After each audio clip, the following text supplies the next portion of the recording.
بسم اللہ الرحمن الرحیم۔ شروع اللہ کے نام سے جو سب پر مہربان ہے، بہت مہربان ہے۔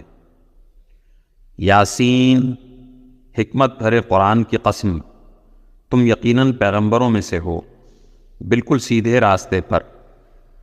یہ قرآن اس ذات کی طرف سے اتارا جا رہا ہے جس کا اقتدار بھی کامل ہے، جس کی رحمت بھی کامل، تاکہ تم ان لوگوں کو خبردار کرو جن کے باپ دادوں کو پہلے خبردار نہیں کیا گیا تھا، اس لیے وہ غفلت میں پڑے ہوئے ہیں۔ حقیقت یہ ہے کہ ان میں سے اکثر لوگوں کے بارے میں بات پوری ہو چکی ہے، اس لیے وہ ایمان نہیں لاتے۔ ہم نے ان کے گلوں میں توق ڈال رکھی ہیں جو ٹھوڑیوں تک پہنچے ہوئے ہیں، اور اس وجہ سے ان کے سر اوپر کو اٹھے رہ گئے ہیں، اور ہم نے ایک آڑ ان کے آگے کھڑی کر دی ہے اور ایک آڑ ان کے پیچھے کھڑی کر دی ہے، اور اس طرح انہیں ہر طرف سے ڈھانپ لیا ہے، جس کے نتیجے میں انہیں کچھ سجھائی نہیں دیتا۔ اور ان کے لیے دونوں باتیں برابر ہیں، چاہے تم انہیں خبردار کرو یا خبردار نہ کرو، وہ ایمان نہیں لائیں گے۔ تم تو صرف ایسے شخص کو خبردار کر سکتے ہو جو نصیحت پر چلے اور خدائے رحمان کو دیکھے بغیر اس سے ڈرے۔ چنانچہ اس شخص کو تم مغفرت اور باعزت اجر کی خوشخبری سنا دو۔ یقیناً ہم ہی مردوں کو زندہ کریں گے، اور جو کچھ عمل انہوں نے آگے بھیجے ہیں ہم ان کو بھی لکھتے جاتے ہیں، اور ان کے کاموں پہ جو اثرات ہیں ان کو بھی۔ اور ہم نے ایک واضح کتاب میں ہر چیز کا پورا احاطہ کر رکھا ہے۔ اور اے پیغمبر صلی اللہ علیہ وسلم، تم ان کے سامنے ایک بستی والوں کی مثال پیش کرو جب ان کے پاس رسول آئے تھے۔ جب ہم نے ان کے پاس شروع میں 2 رسول بھیجے تو انہوں نے دونوں کو جھٹلا دیا، پھر ہم نے ایک تیسرے کے ذریعے ان کی تائید کی، اور ان سب نے کہا کہ یقین جانو ہمیں تمہارے پاس رسول بنا کر بھیجا گیا ہے۔ انہوں نے کہا تمہاری حقیقت اس کے سوا کچھ بھی نہیں کہ تم ہم جیسے ہی آدمی ہو، اور خدائے رحمان نے کوئی چیز نازل نہیں کی ہے اور تم سراسر جھوٹ بول رہے ہو۔ ان رسولوں نے کہا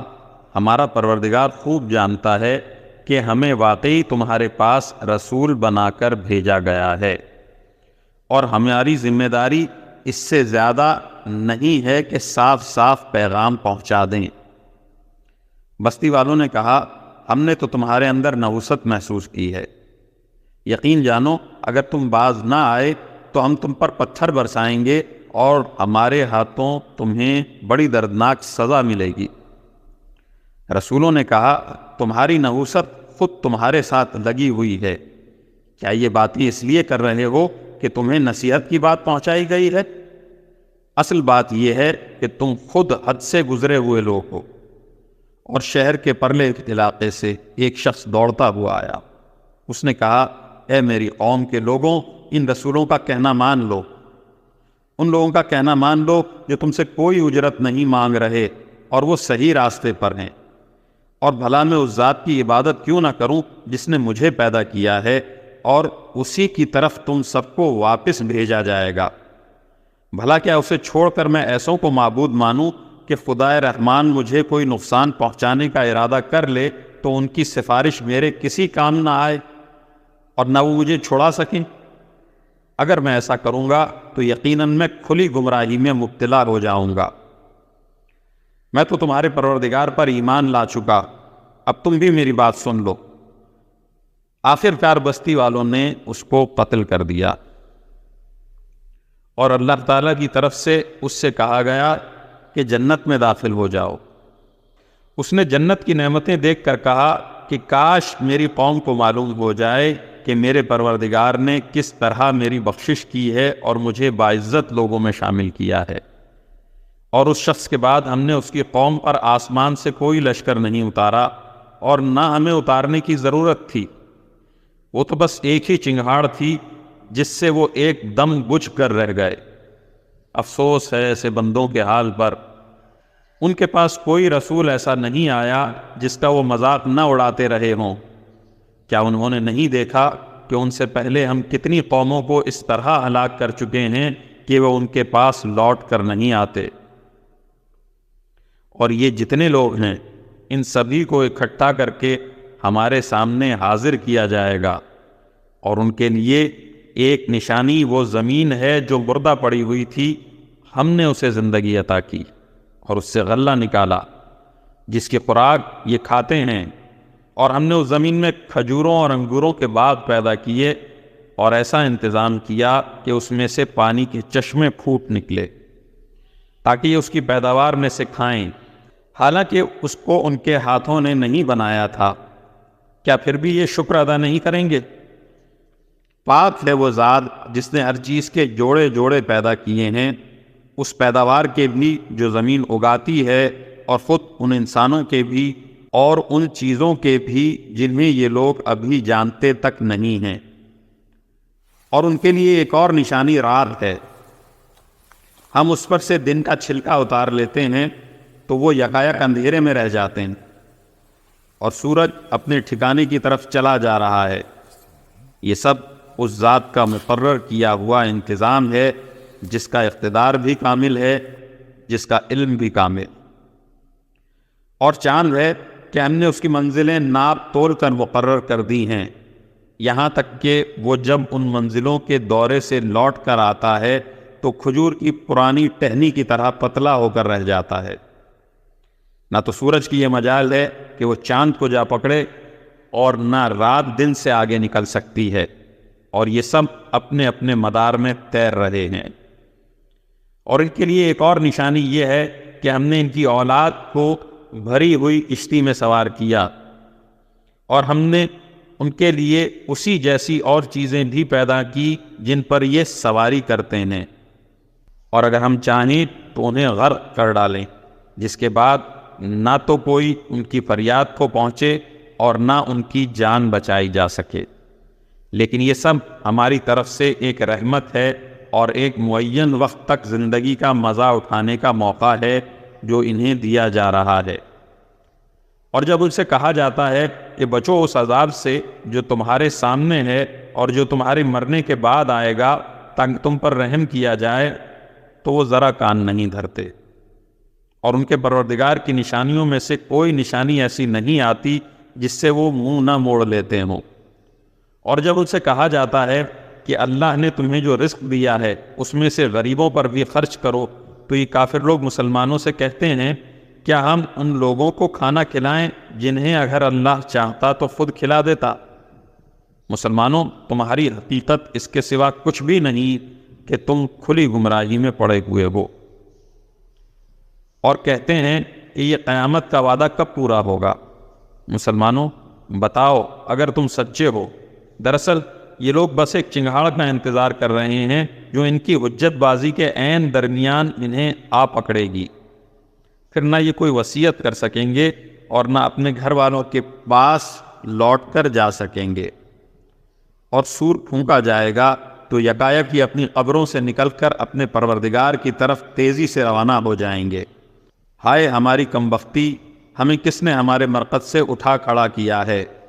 جواب ملے گا یہ وہی چیز ہے جس کا خدائے رحمان نے وعدہ کیا تھا اور پیغمبروں نے سچی بات کہی تھی، اور کچھ نہیں بس ایک زور کی آواز ہوگی، جس کے بعد یہ سب کے سب ہمارے سامنے حاضر کر دیے جائیں گے۔ چنانچہ اس دن کسی شخص پر کوئی ظلم نہیں ہوگا اور تمہیں کسی اور چیز کا نہیں بلکہ انہی کاموں کا بدلہ ملے گا جو تم کیا کرتے تھے۔ جنت والے لوگ اس دن یقیناً اپنے مشغلے میں مگن ہوں گے، وہ اور ان کی بیویاں گھنے سایوں میں آرام دہ نشستوں پر ٹیک لگائے ہوئے ہوں گے، وہاں ان کے لیے میوے ہوں گے اور انہیں ہر وہ چیز ملے گی جو وہ منگوائیں گے۔ رحمت والے پروردگار کی طرف سے انہیں سلام کہا جائے گا،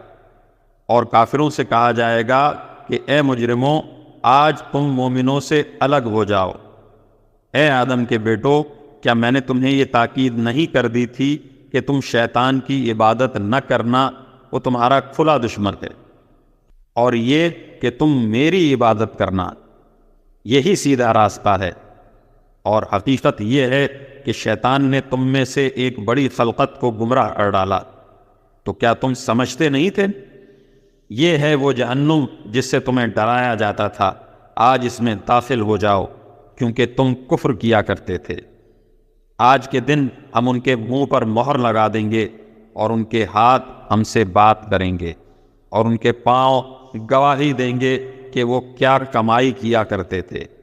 اور اگر ہم چاہیں تو یہیں دنیا میں ان کی آنکھیں ملیا میٹ کر دیں، پھر یہ راستے کی تلاش میں بھاگے پھریں لیکن انہیں کہاں کچھ سلجھائی دے گا، اور اگر ہم چاہیں تو ان کی اپنی جگہ پر بیٹھے بیٹھے ان کی صورتیں اس طرح مست کر دیں کہ یہ نہ آگے بڑھ سکیں اور نہ پیچھے لوٹ سکیں، اور ہم جس شخص کو لمبی عمر دیتے ہیں اسے تخلیقی اعتبار سے الٹ ہی دیتے ہیں۔ کیا پھر بھی انہیں عقل نہیں آتی؟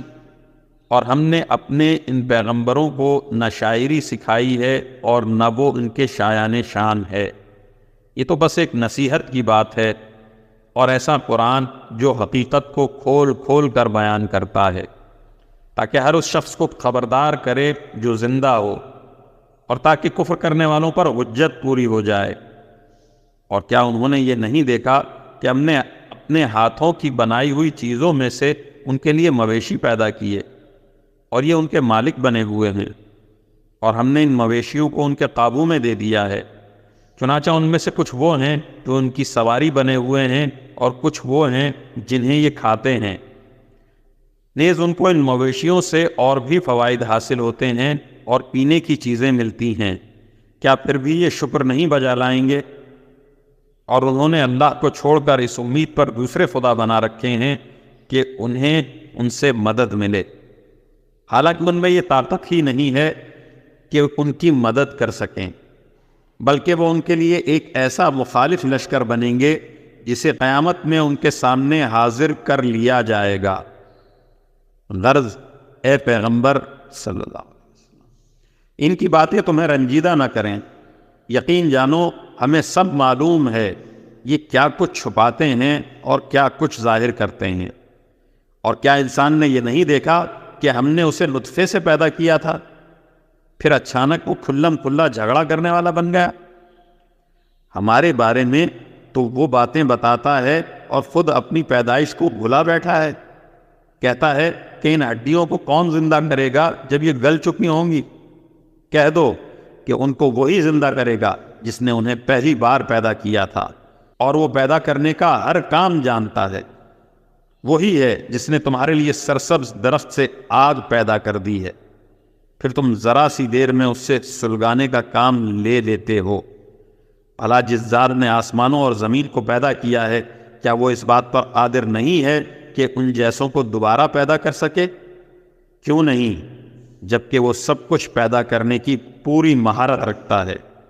اس کا معاملہ تو یہ ہے کہ جب وہ کسی چیز کا ارادہ کر لے تو صرف اتنا کہتا ہے کہ ہو جا،